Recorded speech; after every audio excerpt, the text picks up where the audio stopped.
Hey, everybody. Welcome back to another episode of the Mercenary Musician Podcast. We are your hosts, Nailed it. Chad and Peter. And today we're going to talk to you. Actually, Peter's going to talk to you. And I'm Peter. That's Peter. Yeah, we're going to do story time today. Story time. And this story is called A Table Did Something Weird. And when I say a table, I mean the people at the table did something weird, not the table itself. The patrons. So Chad is telling me that we've discussed this on the podcast before. I can't remember doing that, but it is. I was looking through my notes for. I've got a whole phone note here full of stuff for the podcast episodes, and I wrote a lot about this. So I really analyzed it. And if Chad, if you notice that we've definitely done all this before, then stop me and we'll shift gears. But Oh, we did, but we continue. did the whole thing. The whole thing with the note that was left, and then you addressed it with the crowd after. You poked fun at them. Yes. And it was the first There's time a it lot ever more than happened. that here. Oh, we'll continue. Okay, so I had it. Let me just tell you what the thing is first. So I was playing at my Key Lime Bistro gig, which, if you've been following along, got hit really hard by a hurricane and is not happening currently. My Key Lime Bistro gig is my lower paying gig with the great tips. So I made almost $400 in tips that night, which was amazing. That's a very good tip night. And I had a table who I had no inkling that they were having any kind of issue with me. I had a table write on their check to their server, quote, "No chatting from stage. ACK. AAAAK. 4 A's. No chatting from stage. ACK." On their check. And I don't fucking know what that means, honestly. I kind of have an idea of what they mean by that, but we're gonna dig into this a little bit. There's some things to be learned from this, I think. What, you got a question? No, it just sounds like they're foreigners. I believe they were British, which is an interesting thing to do, to visit a foreign country and then critique like a cultural thing that, like, are you fucking kidding me? Some things to note here. So as I mentioned, I made $388 in tips that day. So it's not that the show wasn't going well, right? This probably doesn't indicate something wrong with my show, anything on my end. Although I do always try to do that when some criticism is leveled at me. I do try to think, is there some truth to this? Is there something I can learn from this, right? Which is a good policy to have. But I mean, the fact that I was having one of the best tip nights ever, it tells you that at least my goals are being achieved by what I'm doing here. So I think the clearest thing to me that this indicates is that you really cannot please everyone, right? You got people who are throwing their money at you all night to the tune of $100 an hour, right?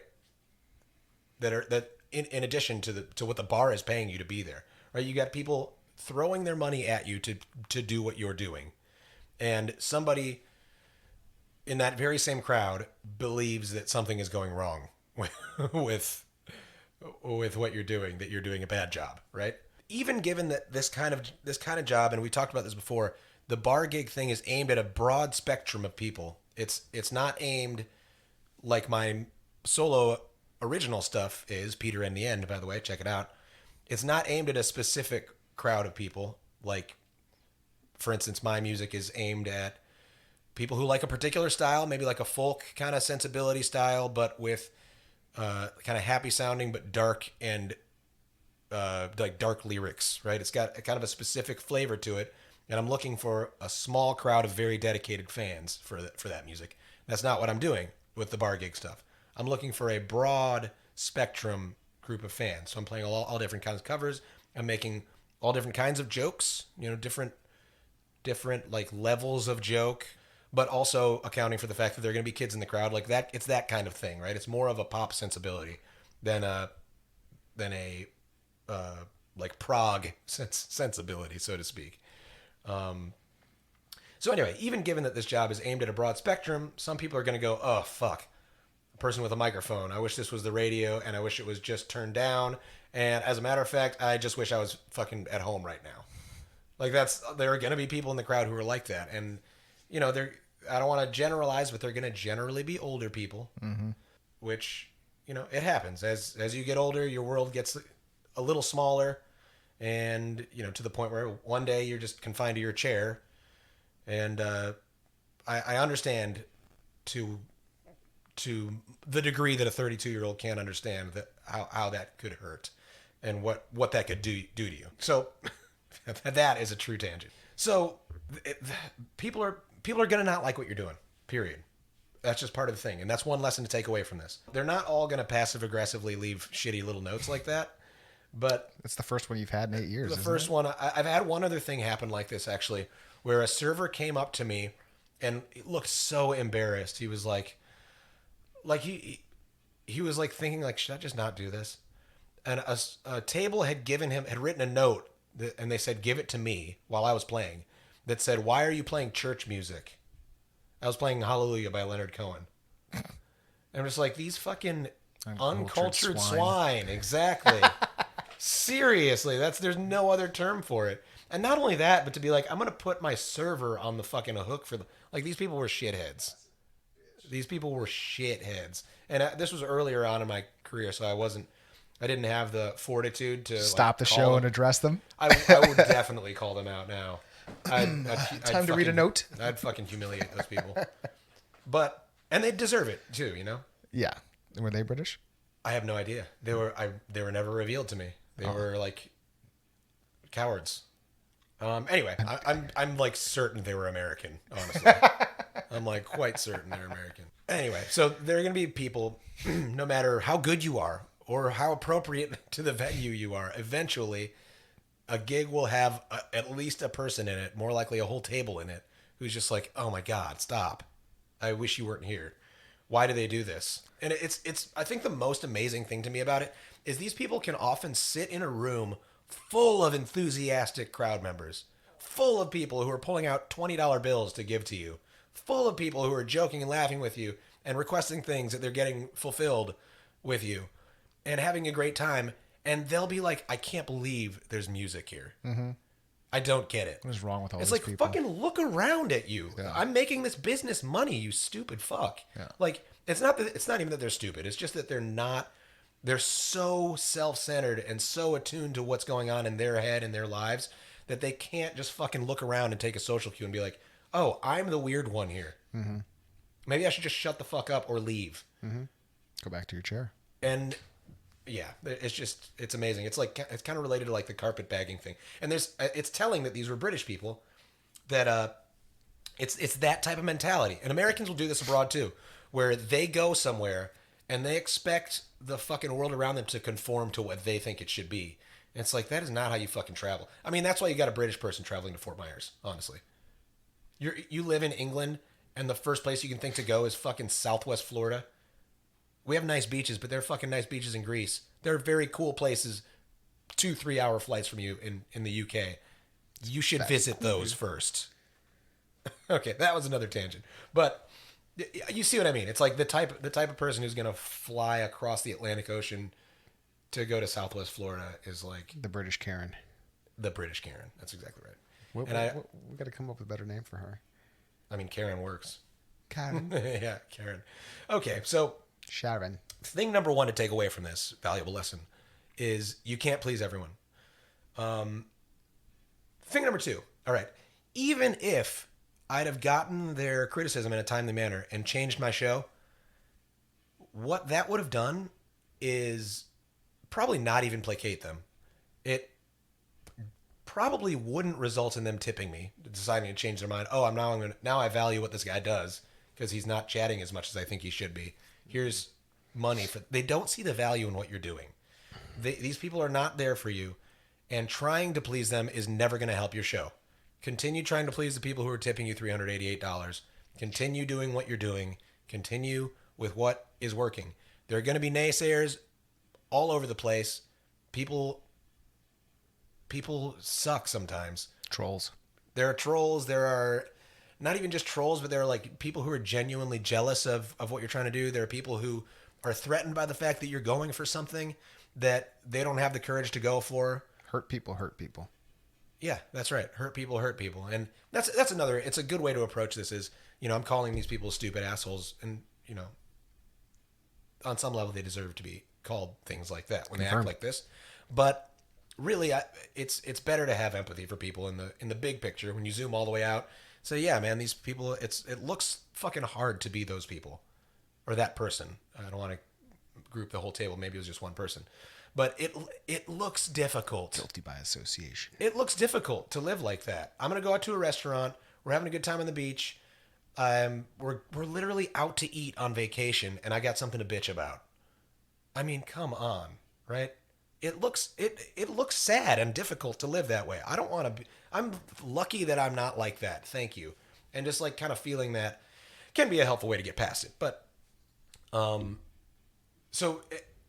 here's another point, right? Okay, so point number 2 was point number. Getting from point 1 and point 2 always seems to be the hardest part in these episodes. Point 1 gets me stuck. Okay, so point number 2, which I just said, I'm just going to review it real quick, is related to you can't please everyone, which was point 1. 1, you can't please everyone. 2, don't try to please complainers. On some level, obviously, you don't want to get a lot of complaints for your volume, especially. We've gone over this. Your volume, it's important that your volume is dialed in properly to the venue you're in. And it's important that you're being considerate of your volume. But if there's one person who's just like, you got to turn that down, and everyone else is having a good time, and the manager is having a good time, and everyone's like, I've had managers say, like, don't even listen to them. Just, this person's an asshole. Mm-hmm. If everyone's having a good time, do what's doing that, right? So don't try to please everyone, I guess, is point 2. Don't try to please people who are just bitching. Some people just bitch for the sake of it. Okay.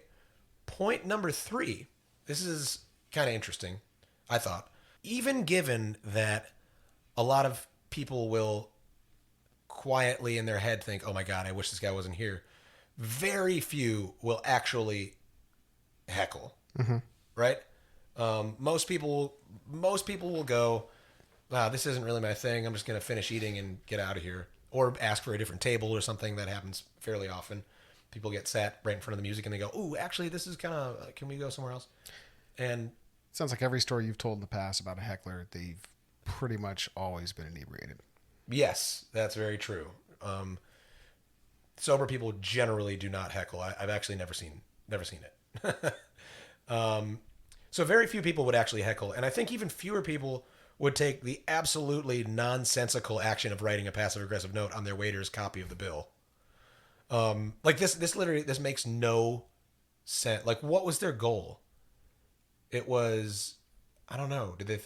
I puzzle over what the goal was.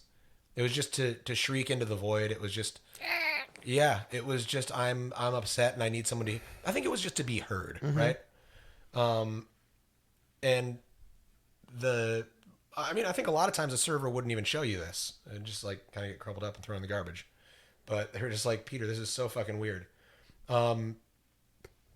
So, I guess point number 3 is you're just going to encounter some real fucking weird people out here, especially nighttime bar gigs where there's a lot of drinking. Although some of the weirdest stuff I've ever seen was at a country club bar where somebody got very, very drunk and it was quite intense. The cops came. Yeah. Please share. Well, it was just a lady throwing a fit. She was just going nuts about how the management was mean to her. It was just a big, crazy fit. And it's, in a quiet country clubhouse, throwing a fit. She like flipped a chair over. It was like, yeah. Damn. She's like, manager was like, I'm calling the cops. She's like, go call the cops. I'll have them arrest you. It was like one of these things where she thought like, oh, I'm going to have them arrest you for, I can't remember what she thought she was going to get the manager arrested for, like harassment or something. I'm just like that. I was packing up to leave actually, and I was just like, I'm gonna stay for another 5 minutes. So this anyway, could lead to a good episode. You'll see stuff like that, and honestly, that to me is even less crazy than this passive aggressive note thing. Like I get throwing a fit when you're upset. I don't get like seething quietly on a receipt to a waiter who like is not me. You know what I mean? Like, who are you? It's just whatever. Well, it just makes you think, how many times have they done this before? Or like, what lengths have they gone to in situations where they're uncomfortable or just not happy with the way that, the environment around them is. Yeah. Yeah. And it's something to think about too. Like, people don't always say things when something is wrong. Right? This is kind of, it kind of goes back to this so a weird segue, but when you're on a date or something with somebody and the consent issue, right? Enthusiastic consent. It makes sense to keep asking, are you all right with this? Are we cool? Are you enjoying this? Like, not incessantly, but like it makes sense to ask those things because sometimes people don't speak up when something is wrong. Mm-hmm. And it's kind of your job on some level to be gauging the crowd. Now, in this case, these were just weird people and they were weird. Right. But, you still on a larger level, you need to be kind of looking around at the crowd, taking the social cues and asking the crowd, really. It's like, hey, do you guys want to...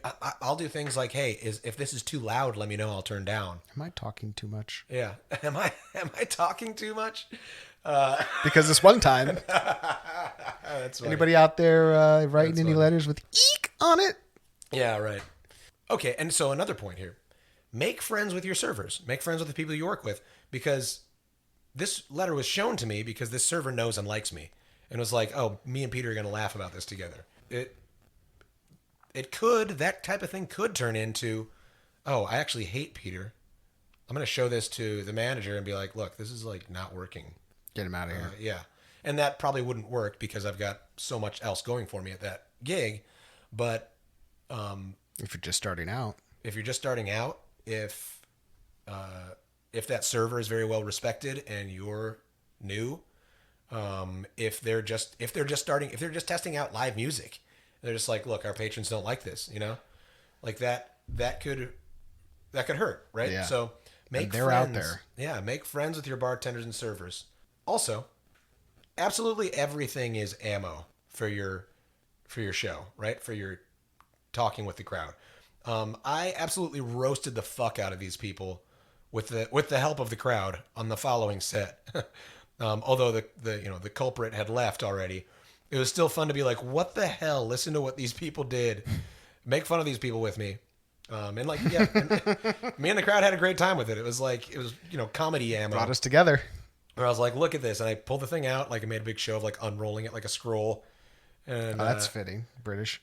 Yeah, it was funny. And then I got to the end. And so we'd already made this joke about like, oh, I'm talking too much. And then I got to the end and I was like, all right, well, I've got 10 minutes left, so I'm just going to spend the last 9 minutes talking. And that gets a laugh. And it's just like you try to like roll your whole life, like kind of like what I do in this podcast, right? Roll the experiences of your life into your show. And that can be really entertaining and people like to connect that way. I already went over this one. Also, so these people were never going to tip. They didn't even recognize the tip jar was a thing, or they would have noticed that they were sitting there while a dozen other patrons came up and gave me like $100. If they'd been at all aware of the situation, able to read the room, they'd have noticed that they were the outlier for not enjoying it. Yeah. In closing, I'm just going to read this paragraph as I put it in my notes.